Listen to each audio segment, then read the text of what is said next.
holy grail between somebody taking action or not. It's one word: certainty.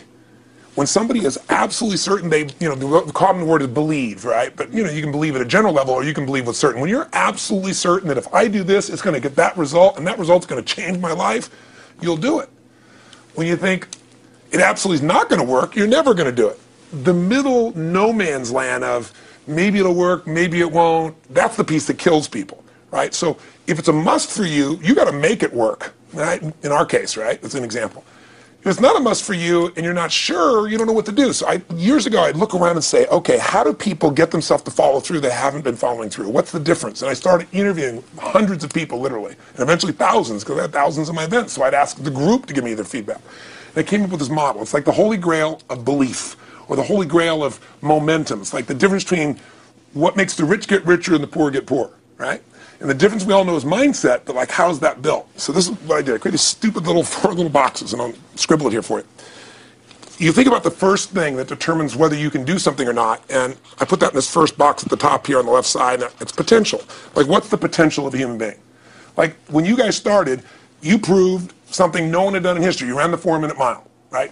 For golly knows how many centuries, they're trying to run a 4-minute mile. Roger Bannister does it. How did he do it? Do you remember? You did it in this industry, right? You made $1 million in a day. No one had ever done that in history, right? After you did it, a bunch of other guys are doing it because it became possible. Roger Bannister didn't just go physically practice. He made a shift in his head. He practiced in his head because he could never achieve it physically, so he had a change in his head first so that the result became certain enough, he believed it, and then his body got him through. After Roger Bannister ran that 4-minute mile, within 2 years, 37 people ran a 4-minute mile. Wow. When no one in history had ever done it. Now here's how it works. The potential for anybody getting your product is extraordinary. They can do what you've done as much, more or less. They can do whatever they want to do. The potential's there. The market's proven that. Whether or not they tap into that potential has a lot to do with what action they take, which is the question you came to me with, right? Like, God, they all have potential, but they're not taking action. And we all know that the action they take is going to determine the results they get. That's pretty obvious. So most people have a belief about what their real potential is no matter what you tell them. And that affects how much action they take. And of course that affects the result. And then ironically, that result reinforces their belief. And then that belief affects it. So I'll give you an example. Let's say a person has unlimited potential, we all agree. But they take little action, little results. Why? Because they have to start with a problem with their belief. They don't believe it's really going to happen for me. Maybe for Frank Kearns because he's got the cool hair and stuff, or maybe it's for you because you're so driven, but it's not me. Maybe Tony Robbins because he's a freak, got these big teeth. Whatever their thought process is, right? They got this thing, right? But what happens is, if you believe that there's very little potential, how much action are you going to take? Nothing. Nothing, little. And when you take little potential with a little action, what kind of results do you get? Lousy little results. And when you get little results, what does that do to your belief? You go, see, I told you this was a waste of time, told you this wouldn't work. And then what happens? You tap even less potential. You take even less action. You get even worse results, and your belief gets even weaker. And this sucker feeds on itself until you are in a downward spiral. It's poisonous. It's poisonous and it's self-fulfilling. Now, what if something could happen that could come along and fill you with a sense of absolute certainty? Not like I believe, but where you know.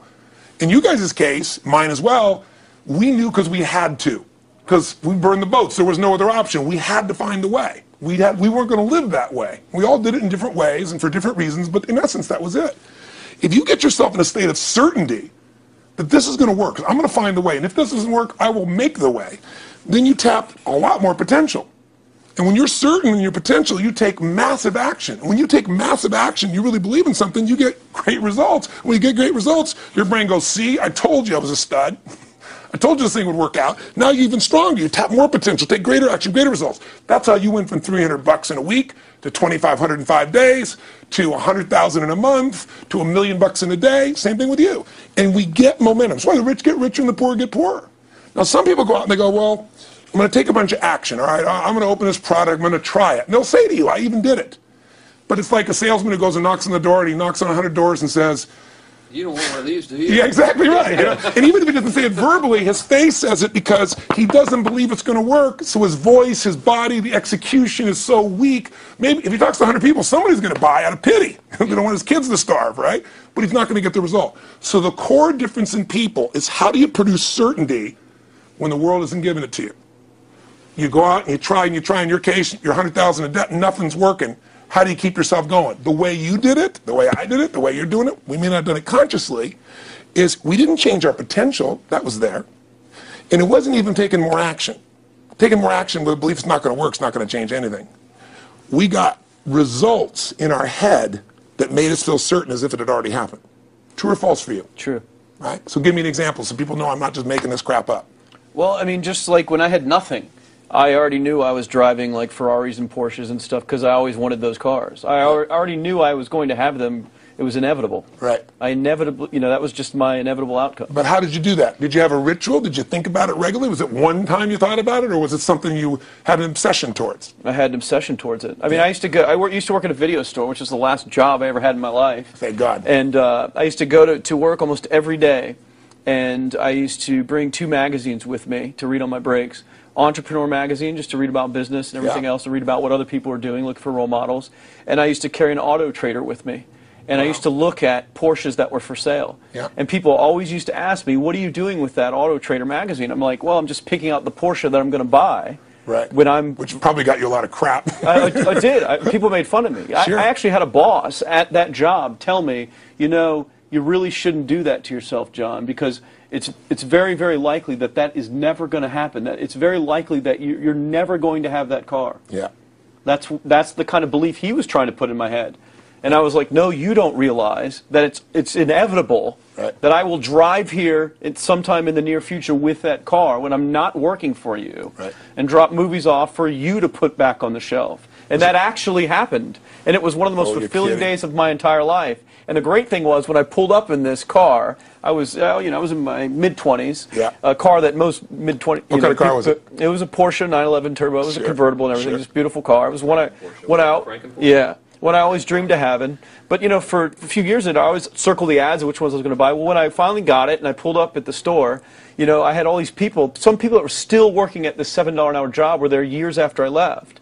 And I'll never forget this, even the boss and stuff, and the reaction of the people was like, wow, that is awesome. Yeah. Is that your dad's car? And all I said to them was, not exactly. Good for you. And I just smiled and just left. But it was, you know, it's the weirdest thing, but I just knew it was going to happen. But you knew it because I conditioned myself to you did it over and over again. Yeah. When I was in high school, I was not a popular kid, but I was passionate and intense, and I'll never forget. Some people, some particular girls gave me some crap, and a guy too. And I wrote in their journals or their, you know, their annual yearbook at the end, I wrote, you know, someday, I said, you treated me like hell. Someday I'll be rich and famous, and you'll be an effing truck driver. And you'll be sitting there, I'll be with with this beautiful woman of my life, rich, and you'll be watching me on television thinking, you wish you would have treated me better. I actually wrote this shit in people's annuals because I went to a 10-year high school reunion when people showed me this stuff, great. Right? But it's like, I burned the bridges, baby. I was like, this is how it's going to be. So I'll give you a perfect example of this. You know, they did studies, many have been done at this element, where they want to say, how much does the mind affect performance? So take basketball. I've worked with a lot of NBA players and turned them around, and one of the problems many of them have is they'll choke on the free throw line. You know, well, everybody knows in that case, if you normally shoot really well and now you're not, something's interfering, something's getting in front of your state, some uncertainty, right? Obviously. So they take a group and say, we're going to make them better. How do you make somebody better who has got this mental block? So they take a group of guys and they're going to do free throws, and they do one group where they just practice for 6 weeks. Totally intense practice, and I forget the number of free throws, but they got to do this many free throws every day. Take a second group, and they have them not practice at all. Obvious. And they take a third group, and they don't let them touch a basketball.